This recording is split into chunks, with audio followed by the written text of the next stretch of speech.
we need to tone down our rhetoric. But I think we've made some significant mistakes, and we've got some real patching up to do if we want to maintain a relationship with the Philippines. I think what many Filipinos are now coming to recognize is that when the Ferdinand Marcos government was overthrown, largely through direct U.S. intervention.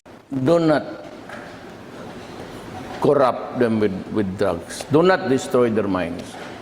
And I said, because I will kill you. And I've been very clear with that. Do not destroy my country. Do not destroy our young people. Because if you do that, I will kill you. Now, you mentioned Ferdinand Marcos. He was the great hero of the Philippines coming out of the Second World War. He was viewed as a hero and someone who had participated in the war. And then, for whatever reason, we decided we didn't want him anymore. And this is a story that repeats itself from the United States State Department time after time after time. And of course, the State Department and the CIA. To go back to the Philippines for a moment, as you know, President Duterte has recently had a trip to China, a very successful trip to China, even though this brought great consternation in the White House and other places in the United States.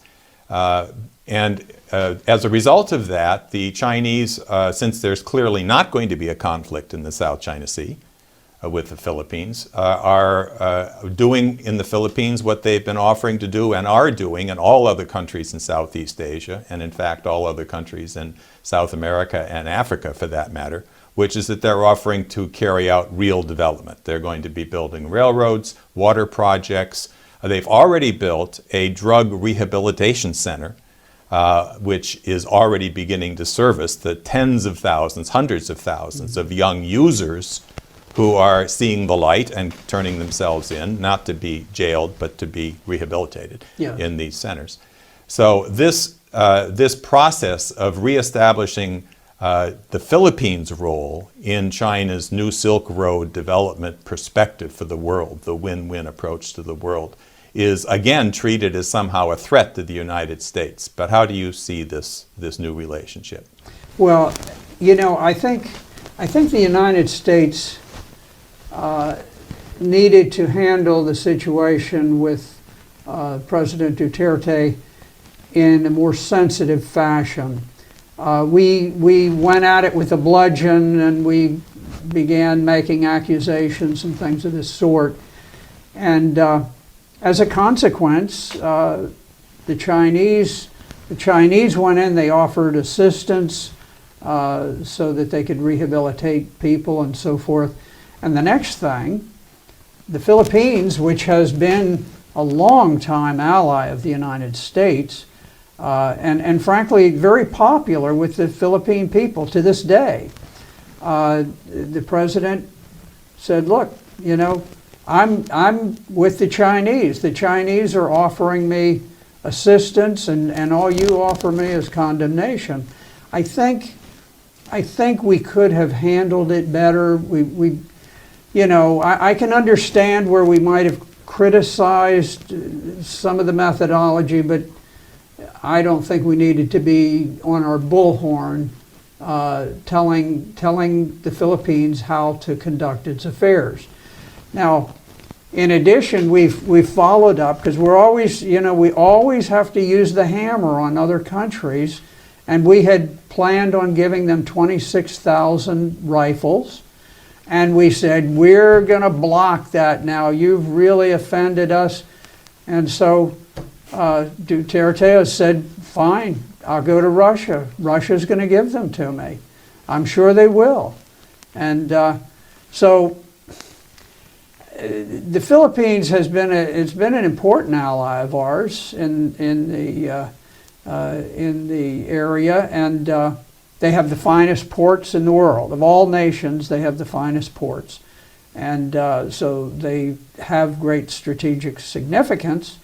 And we have not approached that with sufficient consideration to the importance of it and the need to say, okay, this is somewhat vital to us, and we need to tone down our rhetoric. But I think we've made some significant mistakes, and we've got some real patching up to do if we want to maintain a relationship with the Philippines. I think what many Filipinos are now coming to recognize is that when the Ferdinand Marcos government was overthrown, largely through direct U.S. intervention by George Shultz, Paul Wolfowitz, and others in 1986, declared to be a dictator and so forth, he, like Assad in Syria, that you've made the point over and over, it was tremendously popular in the country, but there was a group that was rallied against him, and they succeeded in removing him. But with removing him from office, all of what he had brought to the Philippines, a industrialization program, rice self-sufficiency, the building of the first nuclear power plant in Southeast Asia, health facilities, not only for the Philippines, but for all of Southeast Asia, all of that has been shut down. And the Philippines, that was once looked at as the most promising developing country in Southeast Asia, has now become the basket case with tremendous poverty, which Mr. Duterte, President Duterte, has always pointed to the fact that you have 30 to 40% poverty and even hunger across the Philippines. So in all this time of the U.S. development and U.S. friendship and U.S. aid, all we were willing to do was invest in mines to take out their raw materials, or to use their young people in call centers to serve Americans with their banking or computer problems, but no industry, no infrastructure. And now the Philippine people see an opening, an opportunity for that. And I think what President Duterte said to his business people should be listened to, as you're saying, by the United States, which was, well, why doesn't the United States make us the same offers that the Chinese are offering us? And then we'd be glad to take them. Don't you think? Well, we have bonds with the Philippines that are not going to break easily. There are a tremendous number of Filipinos in this country, and they have relations. They tend to be very loyal, patriotic Americans. So I don't think that the flap with the Philippines is going to break our relationship, but we need to address it carefully to mend relations and not to be so quick to step on toes. Now, you mentioned Ferdinand Marcos. He was the great hero of the Philippines coming out of the Second World War. He was viewed as a hero and someone who had participated in the war. And then, for whatever reason, we decided we didn't want him anymore. And this is a story that repeats itself from the United States State Department time after time after time. And of course, the State Department and the CIA are integral parts of the same organization for all practical purposes. And for some reason, we feel this compulsion to impose our greater intellect, our superior intellect, on people in other cultures. And I will tell you that no one in New York understands the culture of Virginia, let alone understanding, the culture of the Philippines. I've spent time there, and I find it a fascinating place. I've actually been shot at very near to where President Duterte grew up by the Moro guerrillas. And, there's this tremendous complexity, 7,000 islands.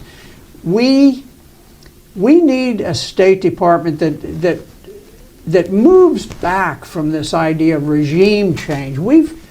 Every disaster to American foreign policy in the last 20 years has resulted from an American move towards regime change. And it would be a shame, I think, to lose our alliance with the Philippines. I don't think we need to make them the battering ram in some sort of conflict with China, but I think we need to maintain good relations with them.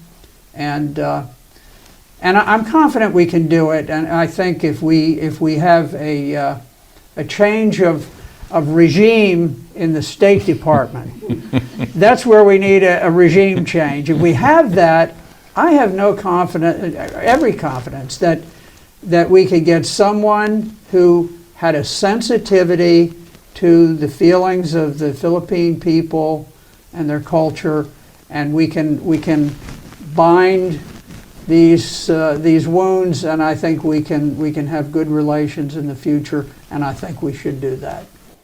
Well, thank you very much. I think that's a message that will be received well in the Philippines as well as hopefully in the United States.